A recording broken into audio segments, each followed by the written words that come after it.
welcome everyone to the Carson City Visitors Bureau Board of Directors Fiscal Year 2015-2016 Budget Augmentation Meeting. Call to order. Can we have the roll call, please? Renee Plain. Present. Jonathan Bolware. Here. Karen Aboud. Here. Jesse Dami and Stan Jones are absent. We have a quorum. Please stand for the Pledge of Allegiance. Pledge allegiance To the flag of the United States of America and to the republic for which it stands, one nation, under God, indivisible, with liberty and justice for all. Okay, public comment for anyone? Hey, Sandra. For possible action, adoption of the agenda. Any changes to the agenda anyone sees? Do I do, question, to do a motion, but since it's possible action, I've been doing motions to accept the agenda. Is that something I have to do? Or can I just move on once everyone? It's the chair's discretion. You don't have to take a motion on that. Okay, then I won't do that. Okay, thank you. Possible action approval of the resolution to augment fiscal year 2015-2016 budget. Okay, I'm going to go over each one of the pages in your packet. You've got 16 pages attached listing the breakout of the augmentation that was sent to the Department of Taxation. We will approve it tonight with the signatures of the board. As we discussed the last several meetings, we've put it off until near the end of the fiscal year. Last year, we did the augmentation a little early. We ended up having some room tax revenues that came in late, had some expenditures attached with those, and it was the only finding in our audit report, so we're trying to avoid that. There are a few changes going forward with the augmentation based on our original budget. So starting, I'll go to page 2 in your packet. Hey, Joel, just interrupt. So the augmentation is when you make changes to revenue and expenses, right, for both? Correct. And it's our best guess on what we think is going to be, the adjustments represent our best forecast on where we think the fiscal year is going to end. Correct. So with an increase in our room tax revenues and with some of the adjustments we made from secondary funds allotting money for marketing, we did have some pretty significant changes. That being said, we certainly needed to wait towards the end of the year. We had quite a few grant projects that we're wrapping up over the last couple of weeks. Now that we're only just a few days from the end of the fiscal year, I'm very comfortable with the numbers. In fact, we'll end up with I'm thinking maybe $40,000 to $50,000 of unspent revenue that will go into our carryover. So certainly in a good situation. But we definitely need to detail that out and make that augmentation change with Department of Taxation. On the first page, going down with the wording, Visitors Bureau was budgeted to be $1,331,440 as of July 1, 2015. When you go down, the number that you'll see in the listings, the budget appropriating $332,972 for use in the general fund. So that's really what we're looking at for changes. Those changes are listed above: increase in projected miscellaneous income, increase in intergovernmental revenue, an increase in projected room tax revenue, and the actual beginning fund balance exceeded what we had set into the budget by $85,384. So there was adjustments of $332,972 of additional revenue that came in for the augmentation. And it'll detail out on all the pages. Now, I know that this isn't how we break out our budget report each one of the months. We do break it out based on the function that we provide to the community and as the Bureau.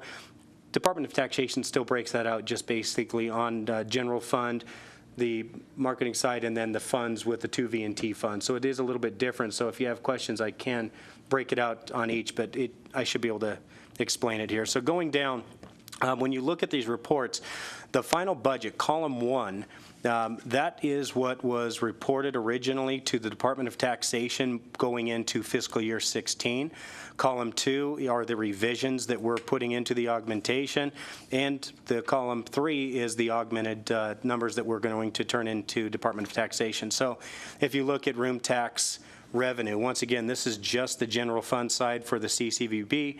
We had originally estimated $819,808. We increased that by $42,818. with a revision for the augmentation of 862,626. You can see how it's going to work going down. I won't go over each one of the line items. That way, if there is any questions, though, intergovernmental revenue, that increase was due to grants for the second cycle, so that's the increase you see there. On the miscellaneous, once again, you had funds that were moved into marketing. That was $182,000, $1,600 for refunds and reimbursements. There was $7,200 in donations that came into the Bureau, $5,000 in gift store sales, and $450 of additional interest, making up the $196,337 that created an augmentation number of $227,637. Any questions on page 3? Okay. Staying under general fund, on page 2, going down, it's a carryover of those numbers. Subtotal revenue source. Total revenue source was up $247,588 from the original budget, coming in at just over $1.1 million. Going down, if you look, the unreserved, you can see there that's the $455,332. That is what we had projected as our end of the year revenue coming out of 15 carryover for 16. Based on our audit, it was actually $85,385 more. So the number coming into fiscal year 16 listed in the third column, the actual is the $547,16. Okay, any questions on page 4?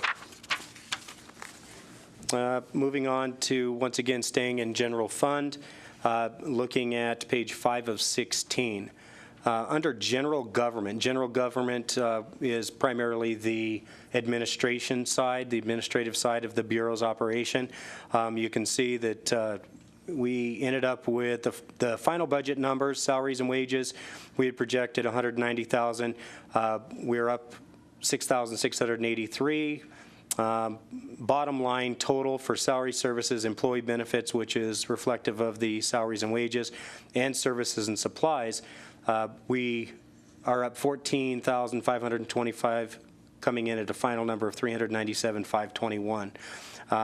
That, as far as notes that I have for that amount of $14,525, that's retro pay, salary increases, additional rent, and the building and storage shed. As you know, we did change into a much larger storage facility, so that's what attributed to some of those additional costs. Going down to the culture and recreation, this is more of the marketing component of the Visitors Bureau. Bottom line, of the same categories, you have an increase of $245,289. And once again, that is reflective of not only the additional marketing money that we pulled in from the third fund, but it's also some grant money and some event expenses that we incurred during the year. Bottom line, we went from $385,309 budgeted to $630,598. Intergovernmental expenses went up $5,906, coming in at $118,983. And once again, that's reflected just on the increase of room tax. That's 0.75% of our collected room tax that goes to support the interlocal agreement. Joe, will you talk about once again about service and supplies, that revision of $228,000? Yeah, the service and supplies. So that's the heart of what we do. So everything you do with the contractual employees, everything we do for advertisement, marketing, printed collateral, all of that falls under the services and supplies. The salaries and wages on the top, that's actually just the hourly employees. So that does not cover the contractual. So when we brought in the additional marketing money, that's reflected in additional costs than in all of that marketing. That's primarily most of all of that service and supplies. And so when you look at our monthly reports, you can see we actually increased just in the contractual services alone, we went up $70,000.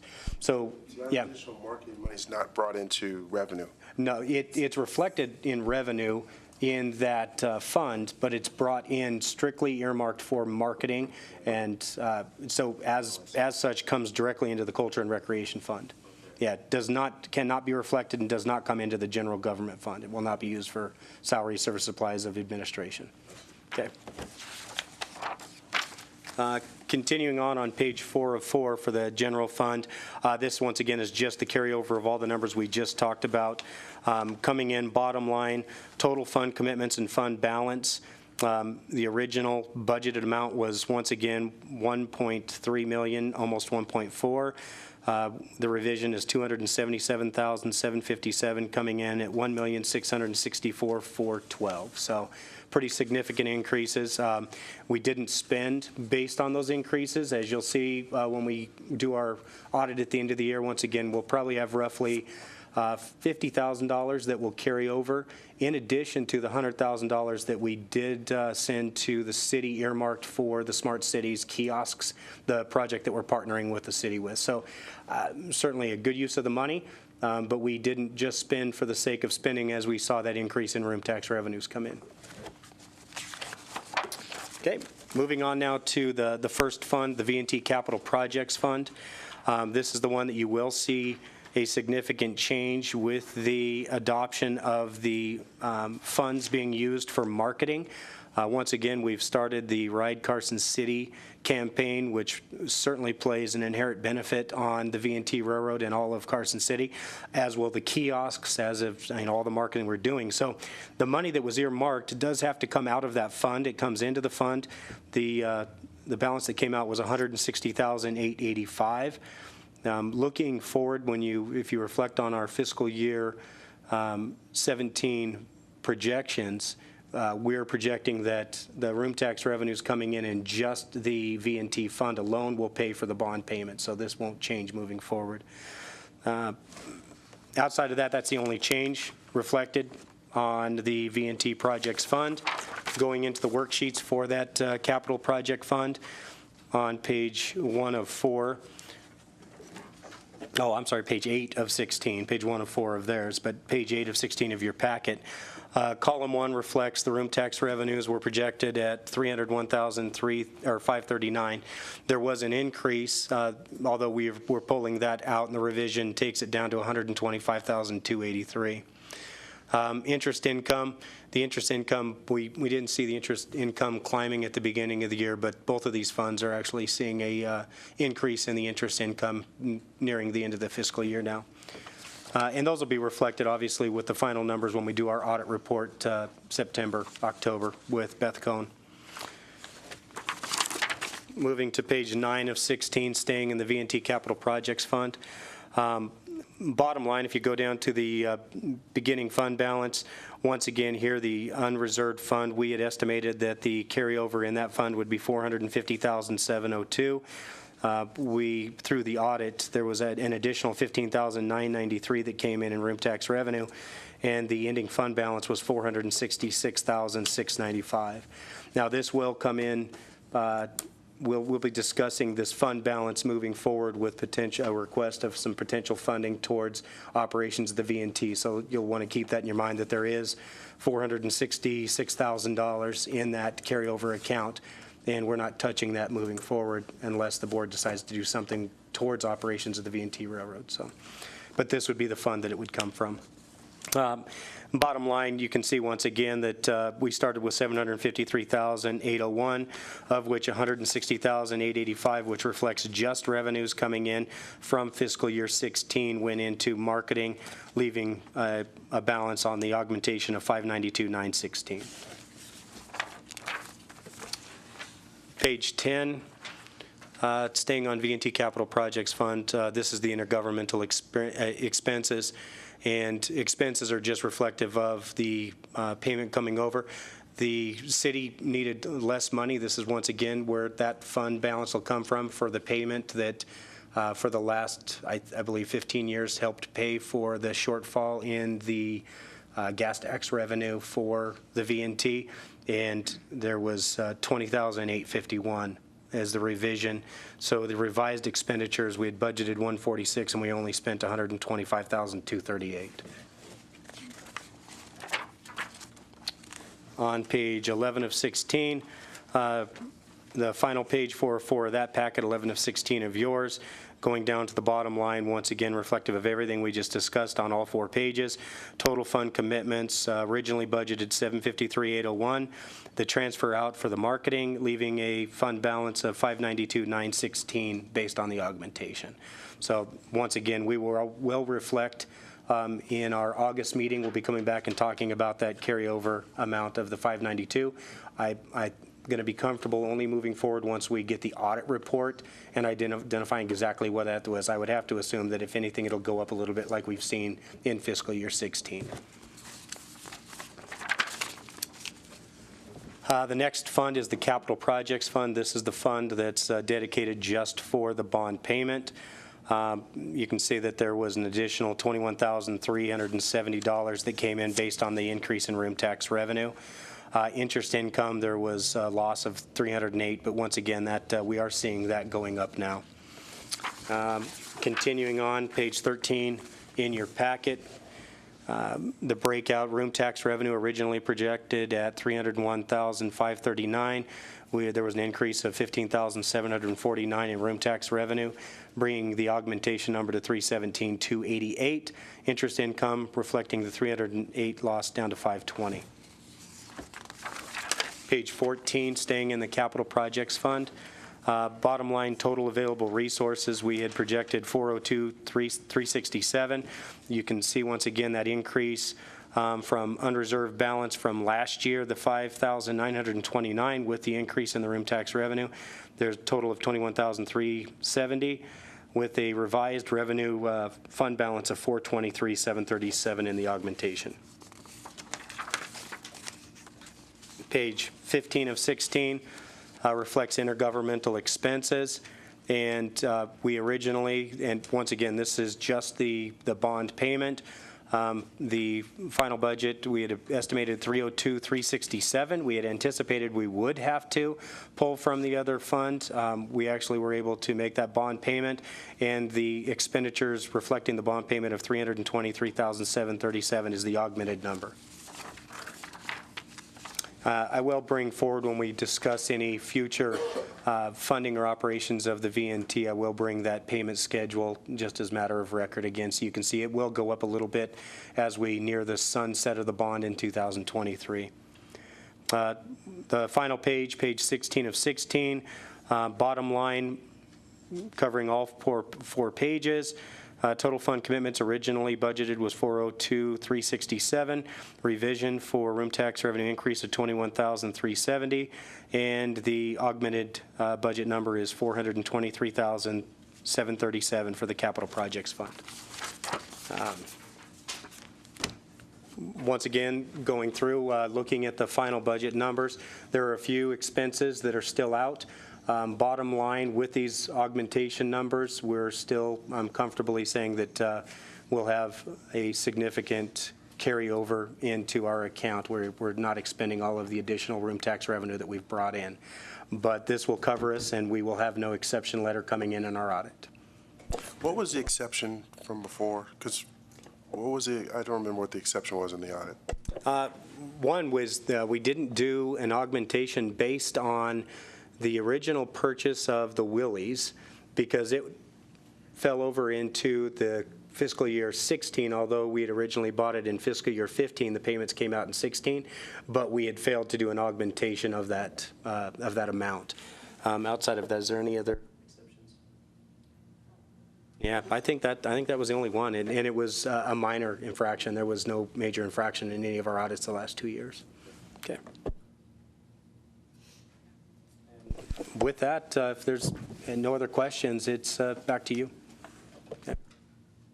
Any questions, well, any board comments before we open it up? Any questions from the audience about the budget? Public comment? Any comment? Let me rephrase that. I know. Okay. I move to approve the resolution to augment the Carson City Visitors Bureau fiscal year 2015-2016 budget. Second. All in favor? Aye. Opposed? All right, motion passes. Thank you. And public comment. Mr. Stu? Stu. Come on, Stu. All right, any other board comments or announcements? No, no announcements? All right. Adjourned? We are adjourned, thank you.